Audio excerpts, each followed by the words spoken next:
আমার নাম তিশা। আমার স্বামী সৌদি আরবে ড্রাইভারের কাজ করেন, তাই তার অনুপস্থিতি প্রতিনিয়ত অনুভব করি। রাতে কখনো রোমান্টিক গল্প বা সিনেমা দেখি, যা মনে এক ধরনের আবেগ জাগায়। তবে সেই অনুভূতিগুলো কিভাবে পূরণ করব বুঝে উঠতে পারি না। একদিন আমার ভাতিজার কথা মনে এলো, যে দেখতে সুদর্শন ও শক্তিশালী যুবক। তার বয়স ১৯ হলেও তাকে দেখতে ২৫ বছরের মতো লাগে, কারণ সে শরীরচর্চায় যথেষ্ট মনোযোগী। তখন মনে হলো, যদি আমার স্বামী দূরে থাকে, তবে কেন না এই একাকিত্ব কিছু আনন্দময় মুহূর্তে রূপান্তরিত করি, যেন আমার মনের আশা পূরণ হয়। আমার বিয়ে হয়েছে মাত্র ১ মাস হলো। আমার স্বামী সৌদি আরবে কাজের জন্য চলে গেছে, তাই তাকে সবসময় পাশে পাই না। তার এই দীর্ঘ অনুপস্থিতি আমার মনে এক ধরনের শূন্যতা তৈরি করেছে। প্রতি রাতেই একা থাকার কষ্টে মনের ভেতরে অনেক ইচ্ছে অপূর্ণই থেকে যাচ্ছে বলে অনুভব করি। একদিন একাকিত্ব কাটানোর জন্য সুন্দর করে সেজে নিজের ঘরে বসে রইলাম। তখন মনে হলো, আমার ভাতিজার সাথে কিছু সময় কাটালে হয়তো মন কিছুটা ভালো লাগবে।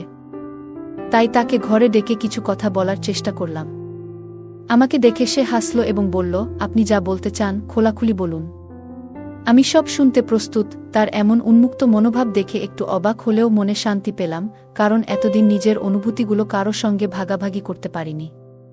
অবশেষে আমরা দুজন গল্প করতে করতে সময় কাটানোর সিদ্ধান্ত নিলাম। এটি আমাদের দুজনের জন্যই স্বস্তি এবং আনন্দের মুহূর্ত হয়ে উঠল।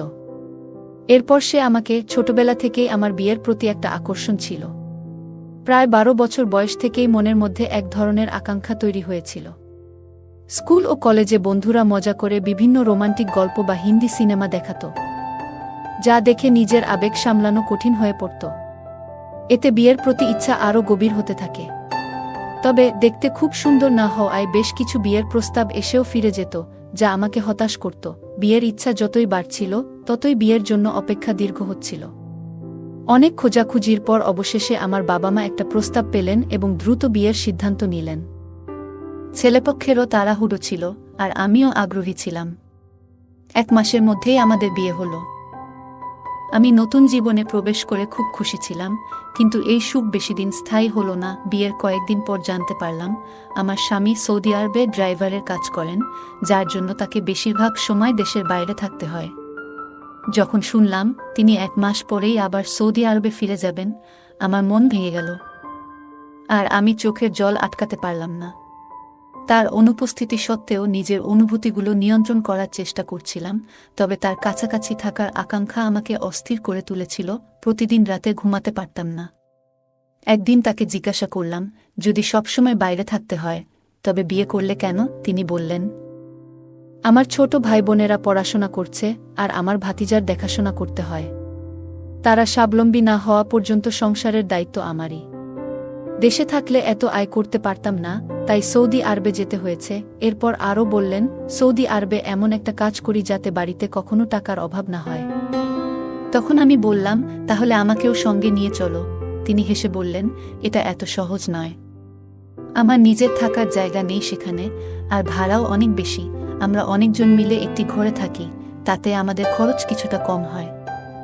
এরপর তিনি বললেন, আমি বছরে একবার আসি, সেটাও মাত্র ১ মাসের জন্য। তার এই কথা শুনে আমার মন ভারাক্রান্ত হয়ে গেল। মনে অনেক কষ্ট হলো এবং ক্ষোভও জন্মালো। আমার বিয়ে খুব সাদামাটাভাবে হয়েছিল, এবং যেসব স্বপ্ন দেখেছিলাম তার কিছুই পূরণ হয়নি। কিন্তু সবকিছু সহ্য করে চলছিলাম। আমার স্বামীর স্বভাব ছিল খুবই গম্ভীর।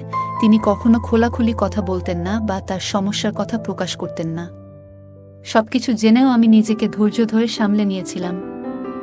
আমার স্বামীর বিয়ে করাটা মূলত পরিবারের ইচ্ছাতেই হয়েছিল, যেন তিনি পরিবারের কাজে সাহায্য করতে পারেন। স্বামী সৌদি আরবে চলে যাওয়ার পর রাগ হলেও তার উপর তেমন প্রভাব পড়ল না।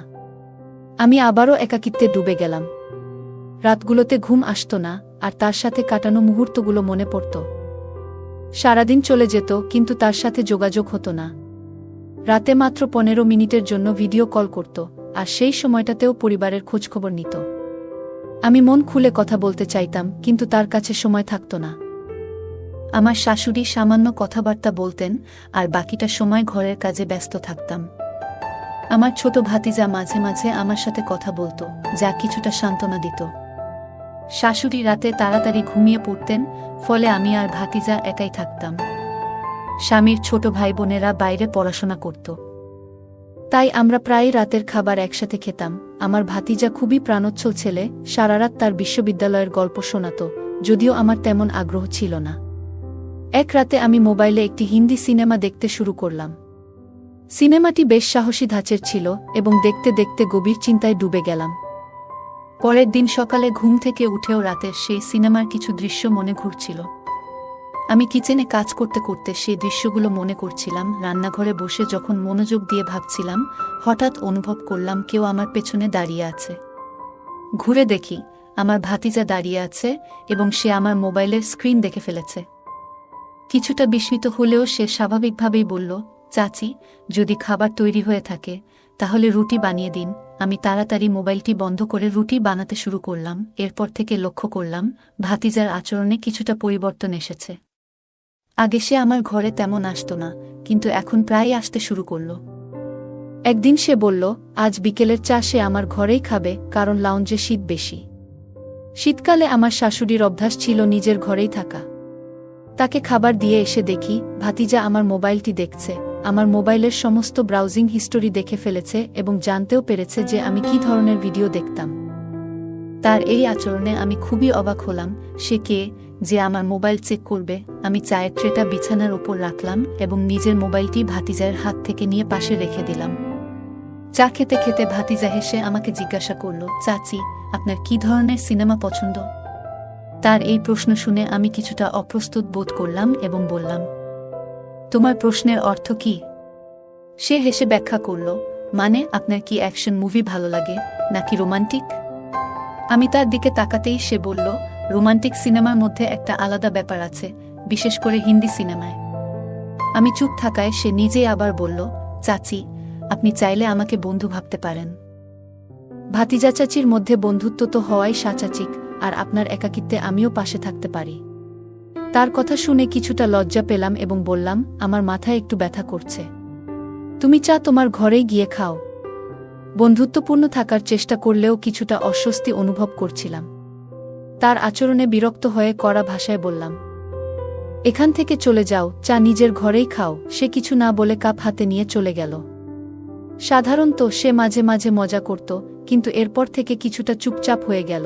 পরদিন সকালে রান্নাঘরে নাস্তা বানাচ্ছিলাম, হঠাৎ শুনলাম সে ঘর থেকে চাচি চাচি বলে ডাকছে। ঘরে ঢুকে দেখি সে শার্টের বোতাম লাগানোর চেষ্টা করছে। আমাকে দেখে বলল, চাচি, আমার বোতাম খুলে গেছে, একটু সাহায্য করবেন? কিছুটা দ্বিধা নিয়ে তার বোতাম লাগাতে শুরু করলাম। কাজ করতে করতে লক্ষ্য করলাম সে মনোযোগ দিয়ে আমার দিকে তাকিয়ে আছে, যা আমাকে অস্বস্তিতে ফেলছিল। একসময় আমার চুলের একগুচ্ছ সামনে এসে পড়লে সে নরমভাবে সেটি সরিয়ে কানের পেছনে রেখে দিল। আমি চমকে একটু পিছিয়ে এলে সে হেসে বলল, চাচি, শুধু চুল সরিয়ে দিলাম, এতটা ঘাবড়ে গেলেন কেন? আমি দ্রুত বোতাম লাগানো শেষ করে নিজের ঘরে চলে এলাম। আমার মনে কিছুটা অস্বস্তি হচ্ছিল, তবে আমি নিজেকে সামলে নিলাম।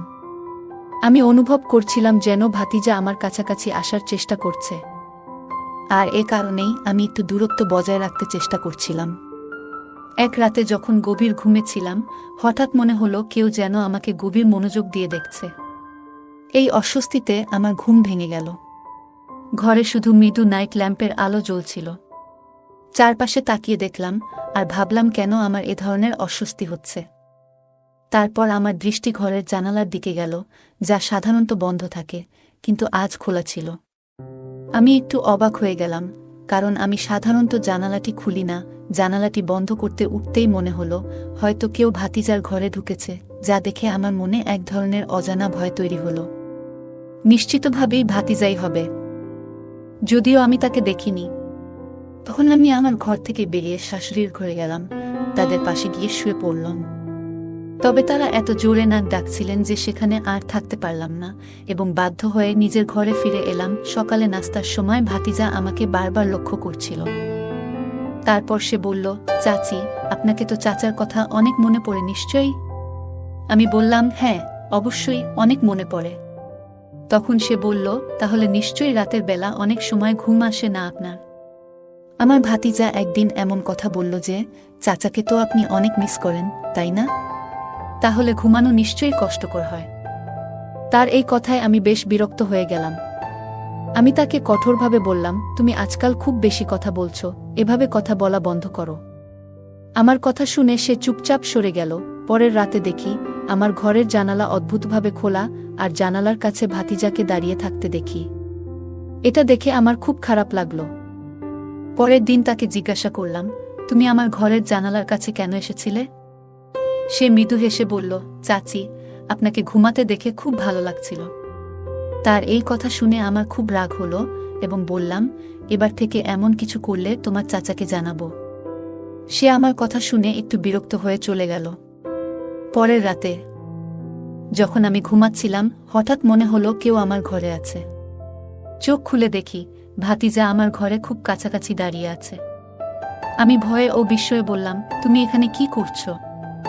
সে বলল, ঘরের দরজা খোলা ছিল তাই ঢুকে পড়লাম। আসলে চাচা যখন এখানে নেই তখন আপনার খেয়াল রাখতে ইচ্ছে হয় আমার। এই কথা শুনে তাকে সাবধান করে বললাম যেন এমন আচরণ আর না করে এবং সীমার মধ্যে থাকে। সে আমার কথা শুনে ঘর থেকে চলে গেল।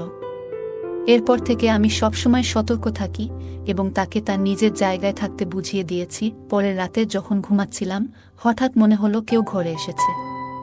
চোখ খুলে দেখি আমার ভাতিজা দাঁড়িয়ে আছে। সে আমাকে বিভিন্ন কথা বলতে থাকলো। সে বলল, বিষয়টা এত সহজ ছিল না চাচি। তার আচরণ ও মিষ্টি কথাগুলো যেন আমাকে অসহায় করে দিয়েছিল। এর আগে আমি কিছু বুঝে ওঠার আগেই সে আমাকে এক অদ্ভুত জালে জড়িয়ে ফেলেছিল। হঠাৎ সে আমার মুখে হাত রেখে বলল, কেউ যদি দরজা দিয়ে চলে আসে? তুমি যে দরজা খোলা রেখেছ সেটা কি আমার জন্য?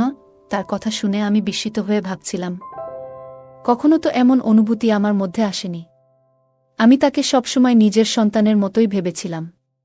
তবে সত্যটা হলো, সে যেন এক প্রজ্বলিত আগুনের মতো এবং এই আগুন থেকে দূরে থাকাই ভালো, কিন্তু আমি পারলাম না। এই ঘটনা আমার জীবনে এক অস্থিরতা এনে দিল।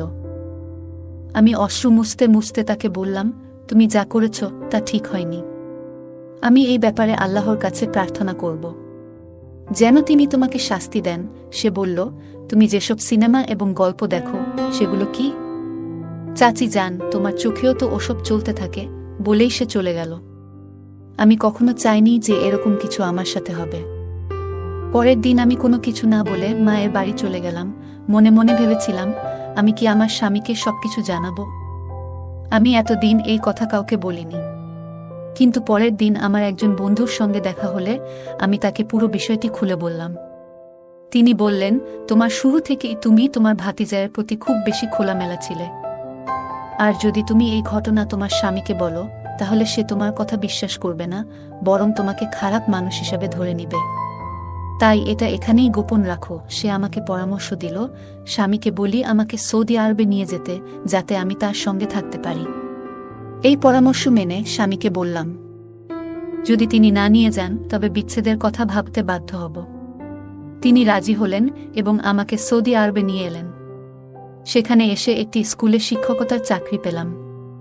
ছোট একটি ফ্ল্যাট ভাড়া নিলাম এবং বাড়ি ফেরার পরিকল্পনা বাদ দিলাম যখন বুঝতে পারলাম আমার চিন্তাভাবনা শুদ্ধ হচ্ছে এবং ভুল পথে যাচ্ছি। তখন মোবাইল থেকে সব অপ্রয়োজনীয় ভিডিও ও সিনেমা মুছে দিলাম। সময় গড়ালো আর ভাতিজার বিয়ের সময় এলো। বাড়ি ফেরার সময় আমি বললাম, আমি এখানেই থাকব এবং অপেক্ষা করব। আমার স্বামী একা বাড়ি গিয়ে 1 সপ্তাহ পর ফিরে এসে বললেন, আমি তোমাকে মিস করছিলাম। 6 মাস পর শুনলাম ভাতিজার স্ত্রী অন্যের সঙ্গে ধরা পড়েছে। এতে আমি শান্তি পেলাম, কারণ আল্লাহ তাকে শিক্ষা দিয়েছেন। ধৈর্য ধরে অপেক্ষার পর আল্লাহ আমাকে সন্তানও দিলেন।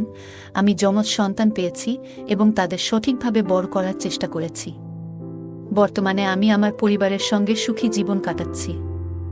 গল্পের নারী তার ভাতিজার প্রতি অতিরিক্ত খোলামেলা আচরণের জন্য সমস্যায় পড়েছেন, যা থেকে বোঝা যায় যে আত্মীয়দের সঙ্গে সম্পর্কের ক্ষেত্রে সতর্ক থাকা জরুরি। আল্লাহর কাছে ধৈর্য নিয়ে প্রার্থনা তাকে কঠিন পরিস্থিতি সামলাতে সহায়তা করেছে। কঠিন সময়ে প্রার্থনা ও ধৈর্য আমাদের শক্তি যোগায়। ভাতিজার আচরণকে আগুনের মতো ক্ষতিকর মনে করেছেন এবং মানসিক শান্তির জন্য নেতিবাচক সম্পর্ক ও পরিস্থিতি থেকে নিজেকে দূরে রেখেছেন। তিনি অপ্রয়োজনীয় ভিডিও ও সিনেমা এড়িয়ে পবিত্র ও আত্মনিয়ন্ত্রিত জীবন বেছে নিয়েছেন। এ সিদ্ধান্তের মাধ্যমে তিনি জীবনের মান উন্নত করতে আত্মনিয়ন্ত্রণের গুরুত্ব উপলব্ধি করেছেন। পরে ভাতিজার স্ত্রীর বিশ্বাসঘাতকতা দেখে আল্লাহর ন্যায় বিচারের প্রতি তার বিশ্বাস আরও দৃঢ় হয়েছে, যা তাকে শান্তি দিয়েছে। বন্ধুরা, গল্পটি ভালো লাগলে ভিডিওটি লাইক ও চ্যানেলটি সাবস্ক্রাইব করুন। বেল আইকনটি প্রেস করুন যাতে নতুন ভিডিও নোটিফিকেশন পান। ধন্যবাদ।